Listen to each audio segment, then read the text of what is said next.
Bismillahirrahmanirrahim. Assalamualaikum warahmatullahi wabarakatuh. Bersua dalam berita perdana malam ini, saya Ahmad Nurul Airi Hajirani. Dan saya Haryanti Jumatusin. Berita-berita utama malam ini.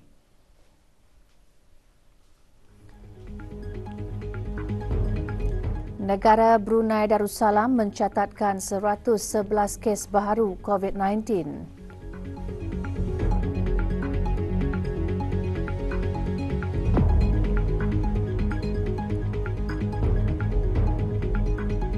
Nilai-nilai kebrunaian yang diterapkan dalam diri masyarakat dapat menjadi benteng dalam menghadapi pelbagai cabaran. Kadar purata kes COVID-19 yang dilaporkan di negara Brunei Darussalam dalam 1 minggu kebelakangan terus menunjukkan penurunan, iaitu 122 kes sehari berbanding 143 kes sehari pada minggu sebelumnya. Perangkaan itu dijelaskan oleh Menteri Kesihatan semasa sidang media COVID-19 di negara Brunei Darussalam. Yang berhormat Datuk Seri Setia Dr. Awang Haji Muhammad Isham bin Haji Jaafar turut mengongsikan tidak ada kes dalam kategori 5 dan kategori 4 yang memerlukan rawatan di unit rawatan intensif atau yang memerlukan bantuan oksigen dan di bawah pemantauan rapi. Sehingga 29 Januari 2023, kadar liputan vaksinasi COVID-19 di negara Brunei Darussalam kekal berada di tahap yang tinggi dengan 79% daripada keseluruhan rakyat dan penduduk negara ini telah mendapatkan dos ketiga vaksin dan 11.8% juga telah mendapatkan dos keempat. Sebanyak 111 kes baru telah dilaporkan, iaitu 109 kes hasil ujian ART dan 2 kes telah dikesan dari ujian-ujian makmal RT-PCR yang telah dilakukan dalam masa 24 jam. Sempena ulang tahun ke-30 Bank Islam Brunei Darussalam BIBD, galeri memperingati ulang tahun ke-30 BIBD dirasmikan di Hab Tenaga Brunei Dermaga Diraja di Ibu Negara. Perasmian galeri disempurnakan oleh Yang Berhormat Datuk Seri Setia Dr. Awang Haji Muhammad Amin Liu bin Abdullah, Menteri di Jabatan Perdana Menteri dan Menteri Kewangan dan Ekonomi kedua selaku pengerusi BIBD. Galeri memperingati ulang tahun ke-30 mempamerkan peristiwa penting dan pencapaian signifikan sepanjang 30 tahun penubuhan bank berkenaan.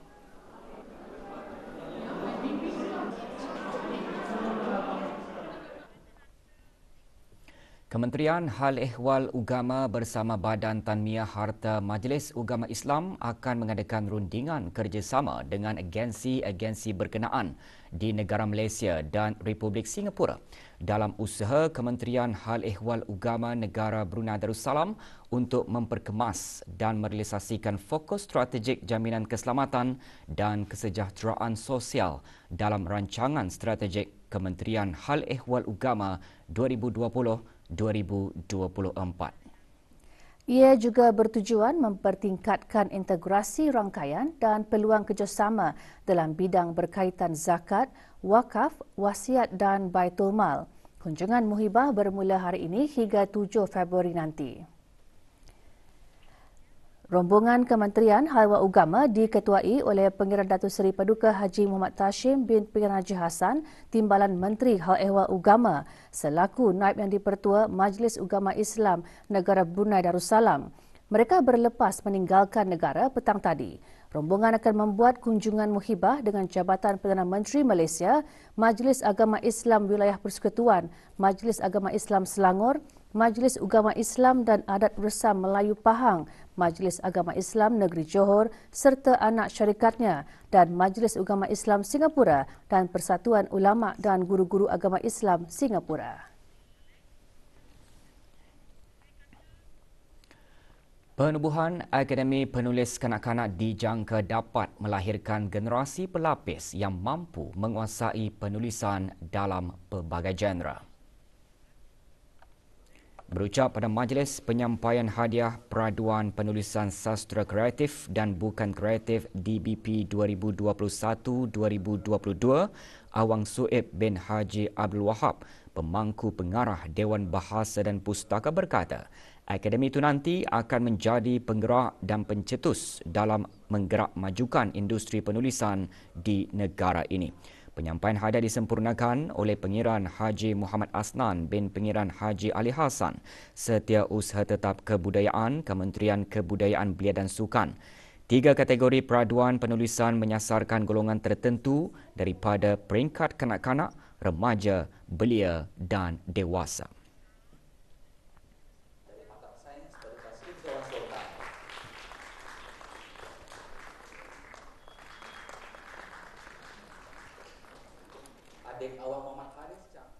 Untuk mencapai penulisan cedim yang bagus, selain dari pelajar-pelajar di universitas itu, mereka juga banyak membaca buku-buku teori ataupun kritikan dan sebagainya untuk memperkuatkan di tulisan mereka.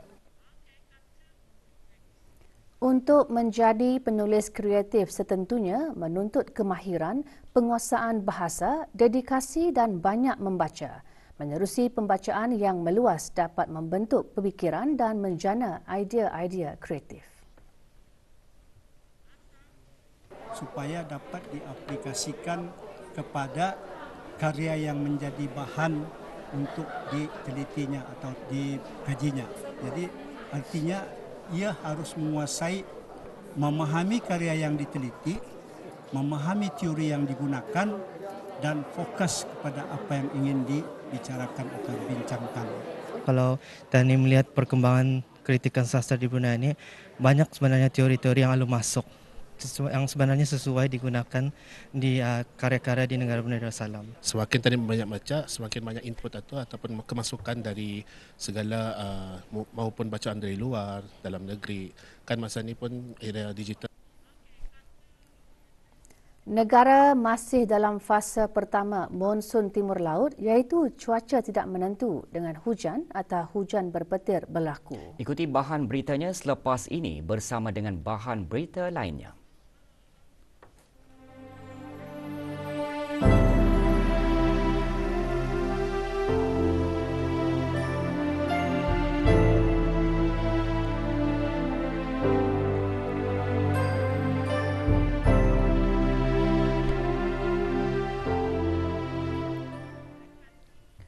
Peranan Pusat Sejarah Brunei sebagai pusat sumber persejarahan negara Brunei Darussalam yang otoritatif selaras dengan visinya untuk memperkenalkan dan memberi kefahaman mengenai sejarah Kesultanan Brunei yang menjadi sumber penyatuan dan perpaduan hidup berbangsa dan bernegara. Dalam usianya 41 tahun, Pusat Sejarah Brunei terus berkembang dalam mengumpul, menyimpan dan memelihara hasil-hasil persejarahan Brunei. Menurut Dr. Muhammad Hadi bin Muhammad Melayong, Pengetua Pusat Sejarah Brunei, pusat berkenaan berperanan penting mendokumentasi dan menerbitkan buku-buku persejarahan Brunei untuk dijadikan rujukan dan pembacaan umum. Penubuhan Pusat Sejarah yang berusia 41 tahun itu cuba untuk memperlihatkan dan menggambar dan juga memelihara untuk generasi muda masa kini khususnya yang menjadi pewaris bangsa Brunei supaya memahami sejarah bangsa kita di masa lalu dalam mempertahankan, dalam memelihara khususnya agama Islam dengan berdasarkan kepada pengamalan sistem beraja dan berbudaya Melayu. Pengetua Pusat Sejarah Brunei juga menjelaskan nilai-nilai kebruneian yang diterapkan dalam diri masyarakat dan penduduk di negara ini dapat menjadi benteng dalam menghadapi cabaran dan hambatan luar.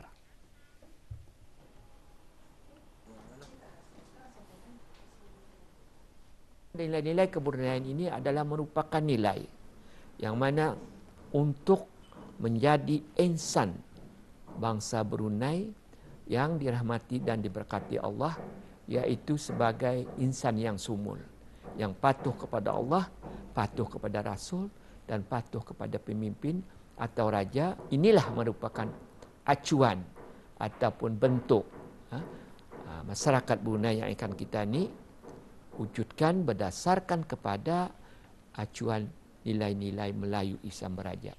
Selaras dengan usianya ke-41 tahun, Pusat Sejarah Brunei terus memainkan peranan aktif dalam mengekalkan sejarah Brunei. Berdasarkan statistik Mahkamah Syariah, pendaftaran kes-kes di mahkamah tersebut menunjukkan peningkatan yang tinggi pada tahun 2022 berbanding tahun sebelumnya. Pendaftaran kes mal di Mahkamah Tinggi Syariah pada tahun 2022 berjumlah 2,473 kes berbanding 1,213 kes pada tahun 2021.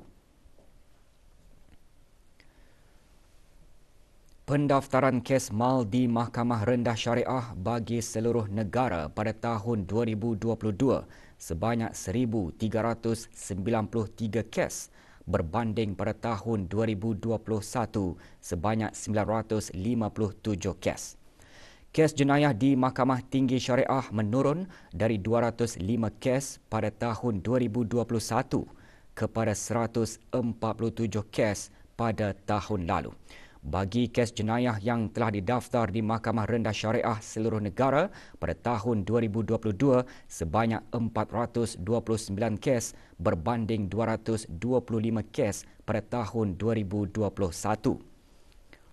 Pendaftaran kes mal di Mahkamah Rayuan Syariah pada tahun 2022 dan 2021 masing-masing mencatatkan 3 kes. 3 kes jenayah didaftarkan di Mahkamah Rayuan Syariah pada tahun 2022 berbanding 2 kes pada tahun 2021. Jumlah kes perceraian telah disabitkan di seluruh negara pula meningkat dari 409 kes pada tahun 2021 kepada 593 pada tahun lalu. Manakala kes perceraian di luar mahkamah tanpa kebenaran mahkamah di seluruh negara pada tahun 2021 hingga 2022 sebanyak 187 kes. Keadaan cuaca negara Brunei Darussalam diramalkan aktif bermula malam ini hingga Khamis 2 Februari. Pengaruh luruan angin timur laut dan pembentukan kawasan tekanan rendah di kawasan rantau negara menggalakkan pembentukan awan hujan dan seterusnya meningkatkan aktiviti turunan hujan di negara Brunei Darussalam. Negara masih berada di dalam fasa pertama monsun timur laut. Pada lazimnya, keadaan cuaca tidak menentu dengan hujan atau hujan berpetir berlaku terutama pada waktu malam hingga awal pagi. Hujan, sekali-sekala lebat dan berpetir dijangka berlaku dengan angin kencang boleh mencapai kelajuan sehingga 50 km sejam semasa atau dekat hujan lebat. Manakala di perairan Brunei, keadaan laut berombak di paras sederhana ke bergelora dengan ketinggian ombak 1 meter hingga 3 meter.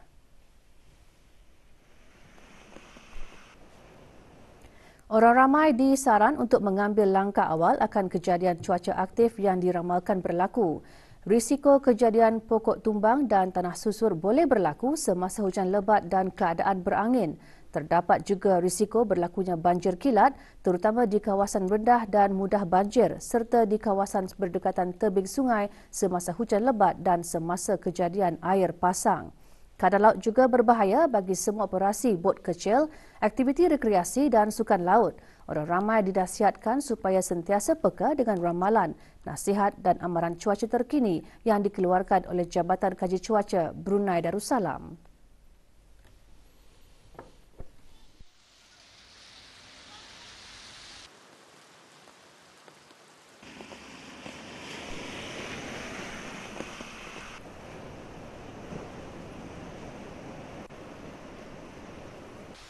Bagi maklumat, nasihat dan amaran cuaca terkini, layari laman sesawang www.met.gov.bn atau Instagram dan Facebook Brunei Weather atau melalui aplikasi Brunei WX atau hubungi talian cuaca menerusi talian 114.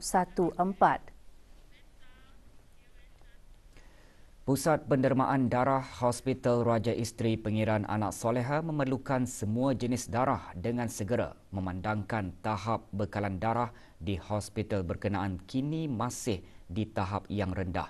bantuan orang ramai masih diperlukan untuk meningkatkan stok darah di negara ini.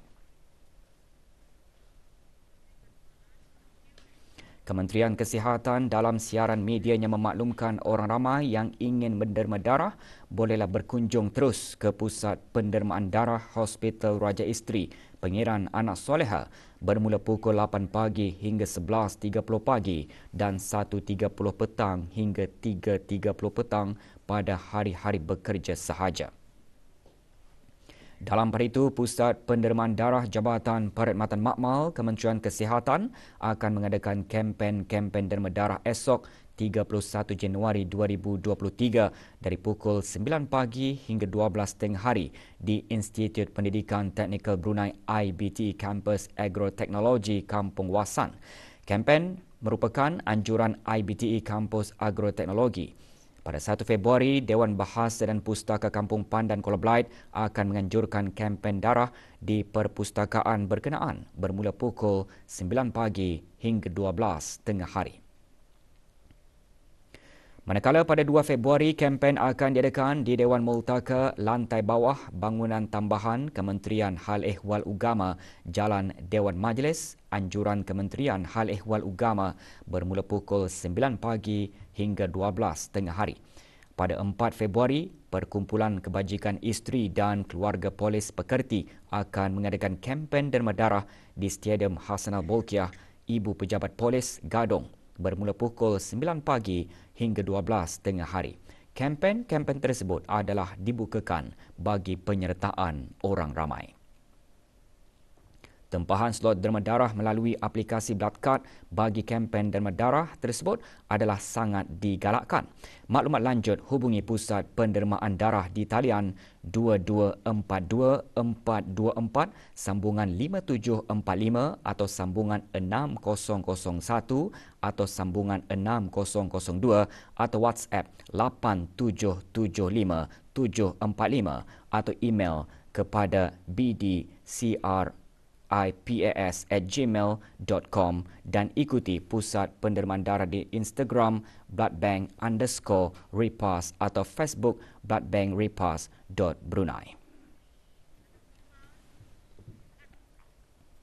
Seorang individu dikenakan kompaun oleh Unit Penguatkuasaan Jabatan Daerah Tutong kerana didapati melanggar Akta Kesalahan-Kesalahan Rampaian 2021 iaitu membuang sampah di tempat awam.